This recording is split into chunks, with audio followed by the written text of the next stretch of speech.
Vous avez déjà fait de l'escrime sur une piste, vous connaissez les règles ou pas? En fait, pour raconter la petite histoire d'Artagnan, ça s'est passé à l'occasion d'une émission de télévision avec Patrick Sébastien, Super Mec, où j'avais un défi à faire de jouer un rôle de cascadeur d'escrime, et c'est là où j'ai appris quelques gestes techniques. La garde, la troisième, le par, je me rappelle plus très bien, mais bon. C'est presque ça. C'est presque ça. Et après, artistiquement, on l'a mis en route pour D'Artagnan, beaucoup plus artistique que technique, et ça m'a bien servi puisque les Japonais se sont beaucoup rappelés de ce programme et s'en rappellent encore. Est-ce que vous savez quelle arme se dispute actuellement sous le Grand Palais? Non, j'ai demandé tout à l'heure, c'est le sabre. Donc voilà, c'est mon collègue qui vient de me souffler, c'est le sabre. Donc vous connaissez le règlement du sabre? Non, c'est pour ça que c'est difficile à comprendre pour quelqu'un qui ne pratique pas ce sport, de savoir déjà la différence à la télévision entre le sabre, l'épée et le fleuret. Donc, regardez vous allez Philippe, nous l'expliquer.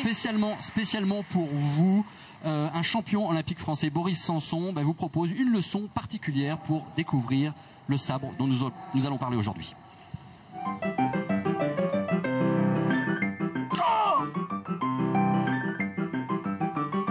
Bonjour, aujourd'hui la leçon du jour, le sabre.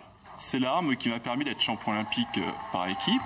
C'est l'arme que Jean-François Lamour également a pratiquée en étant 2 fois champion olympique. C'est une arme très spectaculaire, très rapide. Un vrai jeu d'enfant, quoi. Ils font comme moi, du sabre. La particularité, c'est la coquille. C'est l'arme des pirates, mais aussi, ça va vous surprendre, c'est l'arme de Zorro. Et oui, c'est bien le sabre, pas l'épée.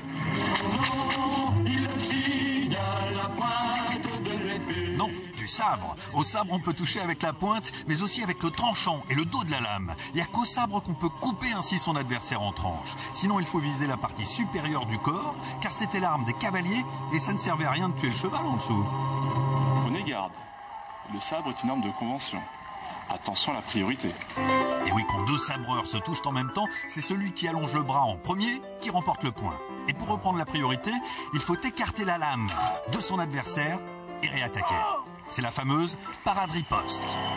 Vous voyez, le sabre, c'est pas très compliqué. Allez, je vous donne rendez-vous sur les pistes. Et malheureusement, Boris Sanson a raté son premier rendez-vous aujourd'hui sur les pistes du Grand Palais. Vous ne retrouverez pas Boris Sanson tout à l'heure, dans quelques minutes, en finale. La finale du sabre homme, c'est dans une petite demi-heure. Celle du sabre féminin, c'est juste avant. Il y aura aussi la finale, la première finale de ces championnats du monde, une finale handisport. Voilà, le spectacle a déjà commencé depuis quelques heures ici à Paris pour tous les escrimeurs. Et nous vous proposons de vous tenir informé de ce qui s'est passé grâce à Télé Mousquetaires. C'est notre journal des championnats du monde, notre rendez-vous quotidien, et c'est préparé par Guillaume Papin et Christian Boisse.